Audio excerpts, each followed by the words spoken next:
Hello, thank you so much for joining me today. I will be presenting my research paper on the perception and motivation of selfies among millennial users. Brief introduction about myself. My name is Naomi Rothwell. I am a Rangsit University International College fourth year student.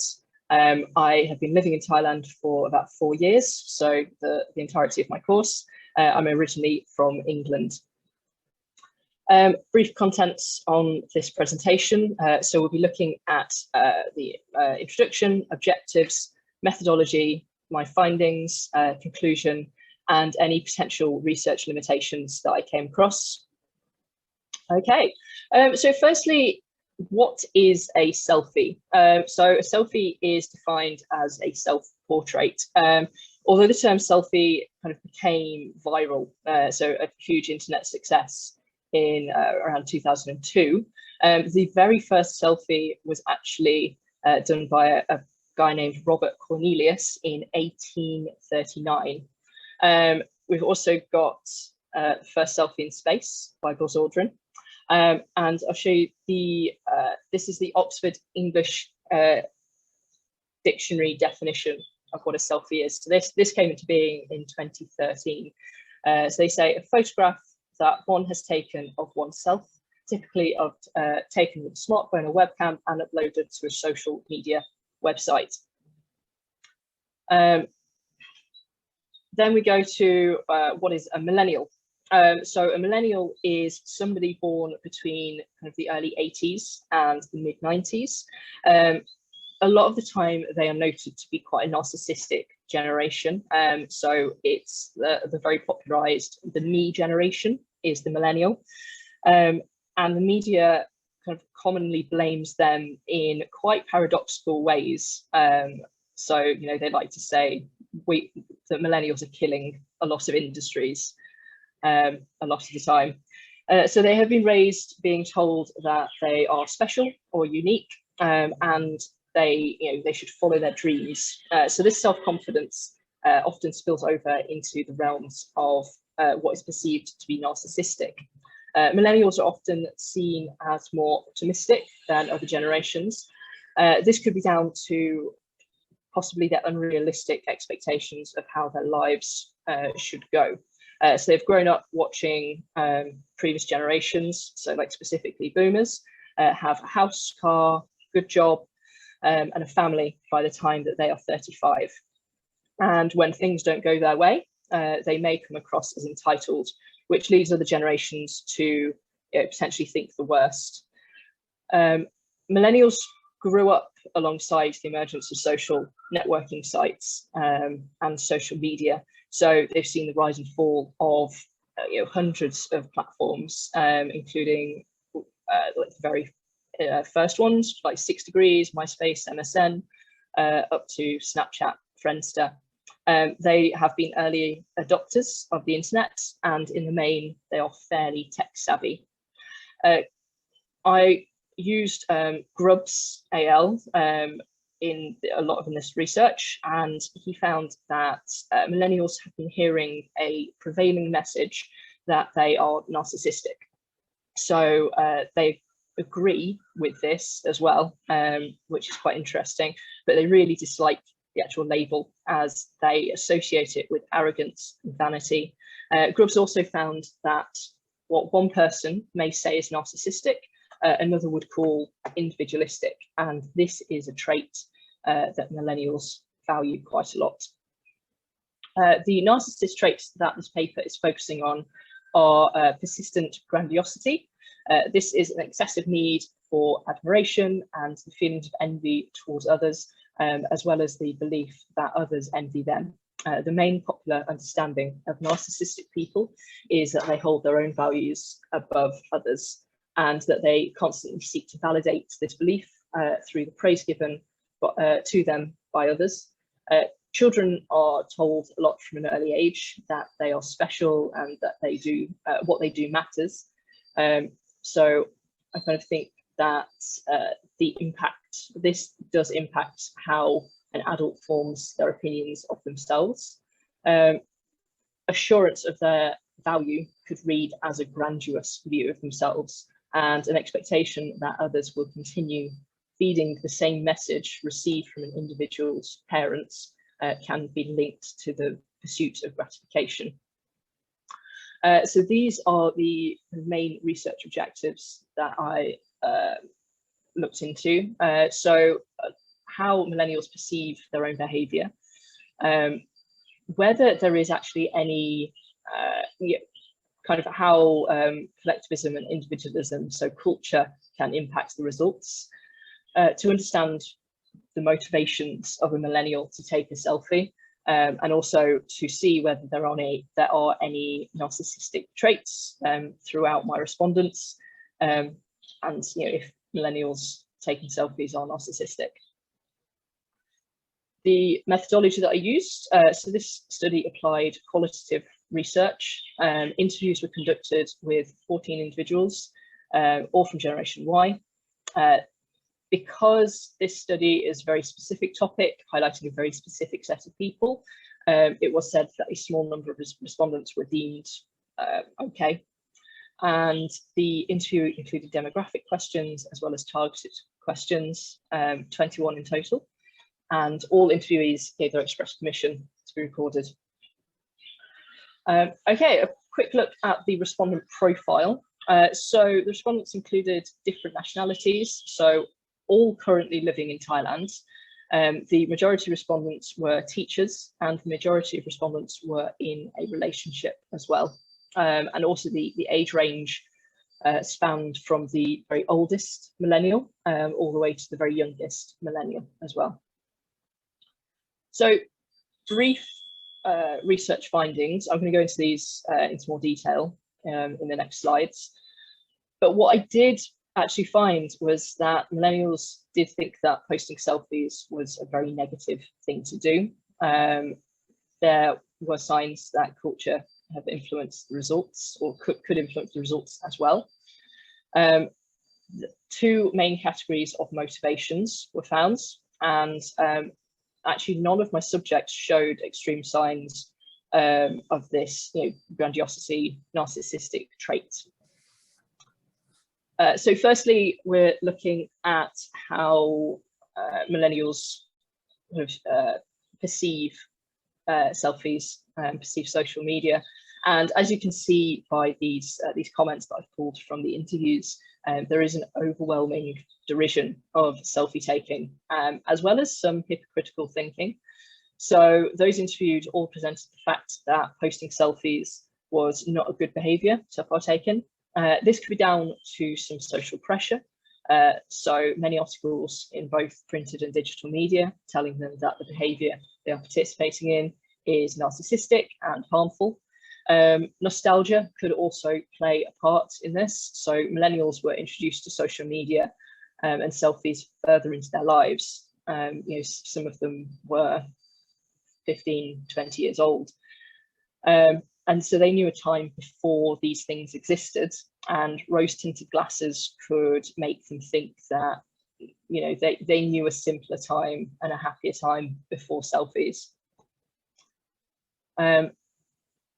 This is touching on culture.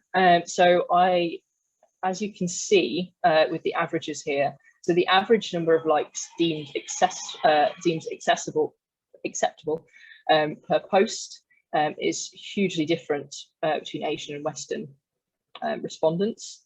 So there's a 100-point difference there. So this difference could indicate how each culture understands their reach within their community. So the very insular, individualistic culture only expects to have a small number of people engage with their picture, and that came out as friends, close friends and family. Whereas in a society that looks out of their immediate family, such as a collectivist society, there is an expectation that the level of engagement could potentially be higher.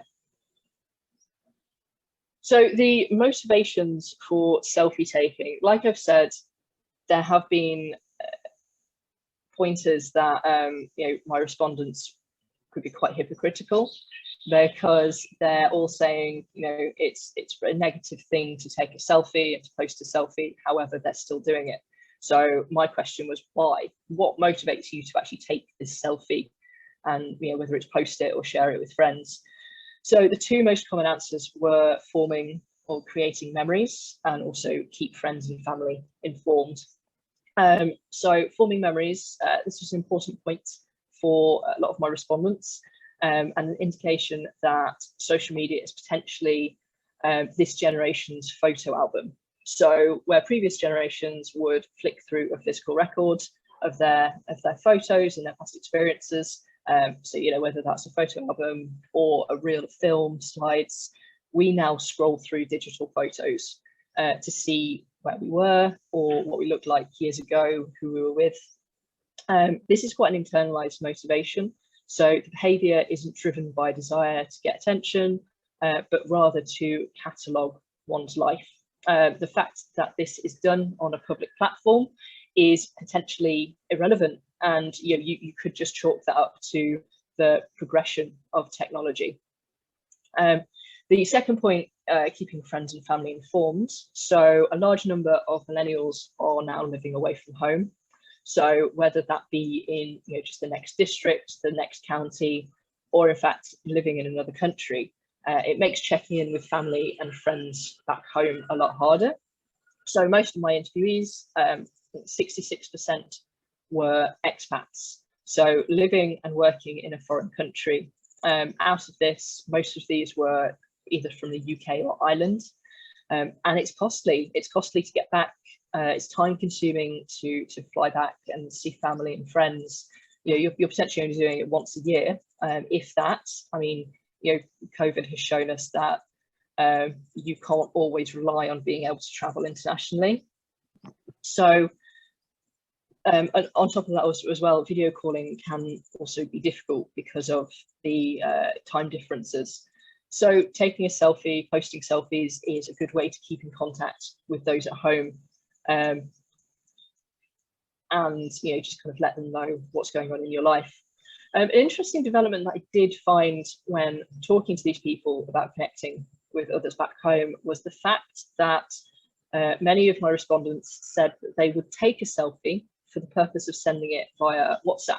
So not on social networking sites such as Facebook or Instagram, but they would still go through that same process. So they would find the motivation, they would take it, you know, possibly edit the photo as well, and then share it with you know, specific group of people, whether that's friends or family. So this could indicate that those who send pictures via WhatsApp are, you know, somewhat more hypocritical, because they will say those who share pictures on social networking sites are vain. However, they will readily take several selfies and send them to a group chat, which includes many of the friends who would see the pictures if posted on social networking sites.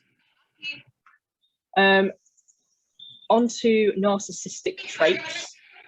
So something that I noticed when interviewing people was their acceptance that selfie culture had been given the label of narcissistic. So they spoke in a very apologetic way.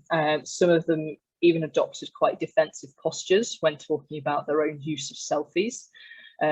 This kind of adds weight to Grubbs's idea that these adults have been flooded with the message that their behaviour is narcissistic, whilst also hearing that they should have high self-esteem.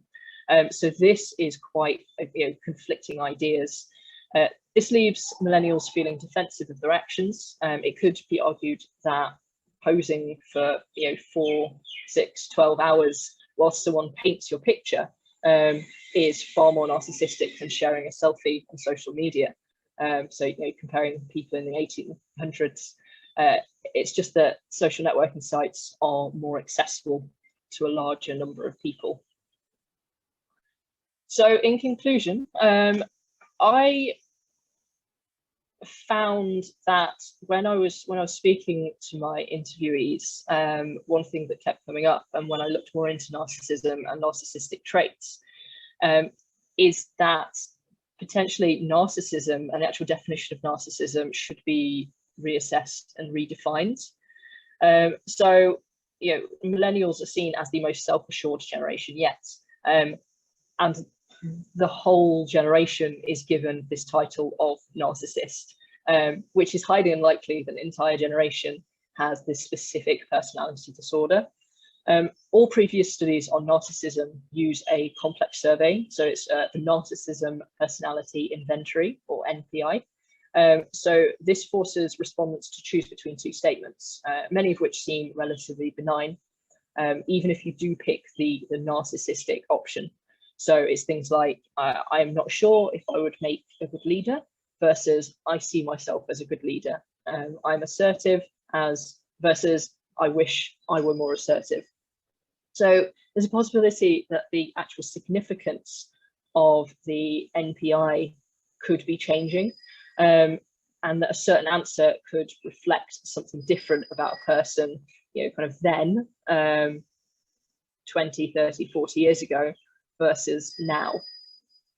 And also, even if a millennial fabricates their life through editing a selfie, that in itself offers an insight into how they deal with life.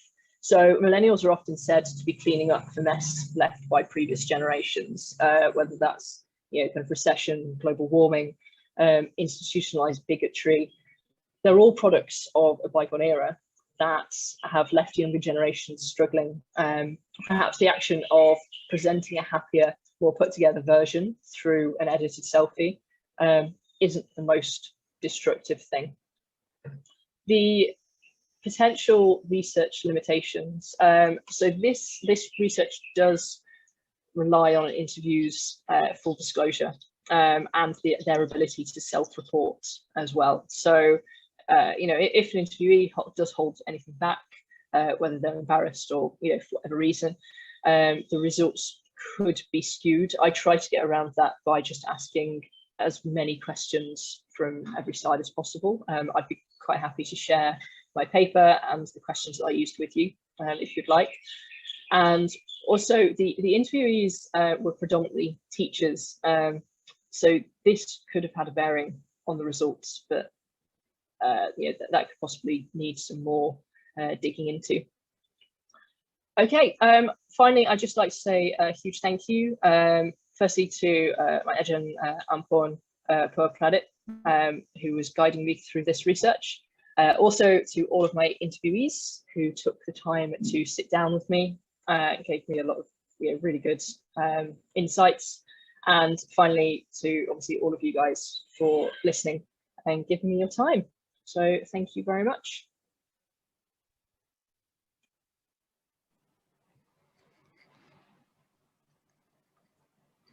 Okay. Okay. Thank you for your presentation. May I ask any participant have any question for the presenter? It's okay. Not a talkative bunch today. Okay. So if no, so I think maybe let me just have a short comment. Yeah, just from the paper. I think it's quite interesting. Like the thing about the phenomena of the selfie is quite. I mean, not just only in Thailand, but all around the world. But I think because I live in Thailand, so I have the experience in Thailand. It seems like it quite common in Thailand. I mean, people do selfie always. Either they go to travel, they go to having a meal or something like that, right? And then this paper will help to understand about whether what are the motivation inside that why they do that. Maybe some people at least I think without reading this paper, right, people might think that they do just because of they want to show themselves or something like that, but there might be some other meaning behind that. Maybe they just want to communicate with their friend. Okay, especially maybe someone who live in another country, they might would like to date their friend or family to see their life easily. So exactly. Yeah, thank you for your presentation. Thank you so much, Kopamaka. Yeah, and have have a lovely day. Yeah.